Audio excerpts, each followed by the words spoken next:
Traité sur le pouvoir et la primauté du pape, 1537, première partie, grand C, à propos de tu es Petrus et du pouvoir des clés. Mais on objectera certaines paroles. Bien sûr, tu es Pierre, et sur cette pierre je bâtirai mon église. Et puis, je te donnerai les clés. Et encore, fais paître mes brebis. Et d'autres encore.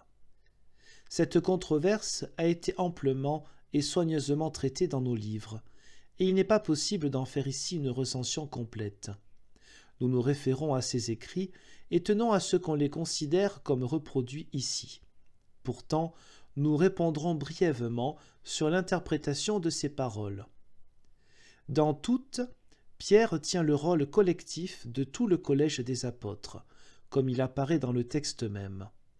Le Christ n'interroge pas le seul Pierre, mais demande « Vous, qui dites-vous que je suis ?» Ce qu'il dit ici au singulier « Je te donnerai les clés, ce que tu liras », est dit ailleurs au pluriel « ce que vous lirez », etc. C'est aussi le cas dans Jean « ceux dont vous remettrez les péchés », etc.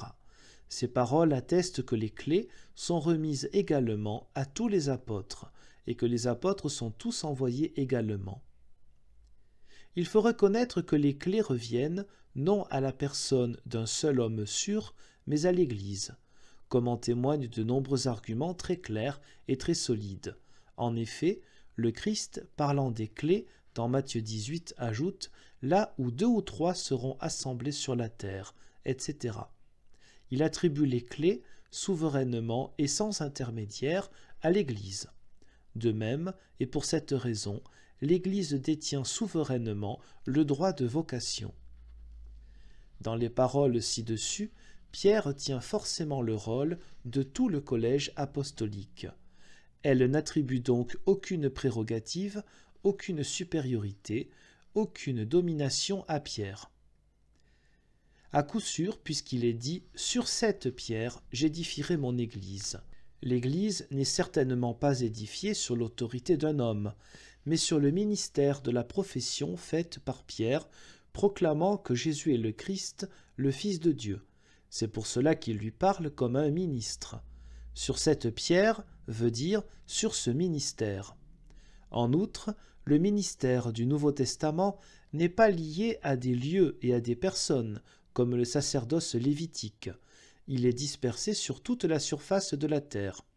Il est là où Dieu accorde ses dons, les apôtres, les prophètes, les pasteurs, les docteurs. Ce ministère ne tire pas sa valeur de l'autorité d'aucune personne, mais de la parole transmise par le Christ. Aussi, n'est-ce pas de la personne de Pierre que parlent dans leur interprétation de cette parole « Tu es Pierre » la plupart des saints-pères comme Origène, Cyprien, Ambroise, Hilaire et Bède. Voici ce que dit Chrysostome. Sur cette pierre, non sur Pierre.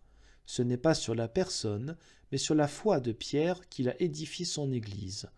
Quelle était cette foi? Tu es le Christ, le Fils du Dieu vivant. Et Hilaire, le Père a révélé à Pierre sa parole, tu es le Fils du Dieu vivant. C'est sur la pierre de cette confession que se fait l'édification de l'Église. C'est cette foi qui est le fondement de l'Église.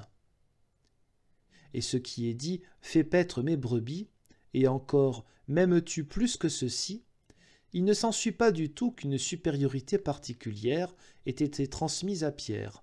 Ce que le Christ lui ordonne, c'est de faire paître, c'est-à-dire d'enseigner la parole, de régir par elle l'Église. Cela, Pierre l'a en commun avec les autres apôtres.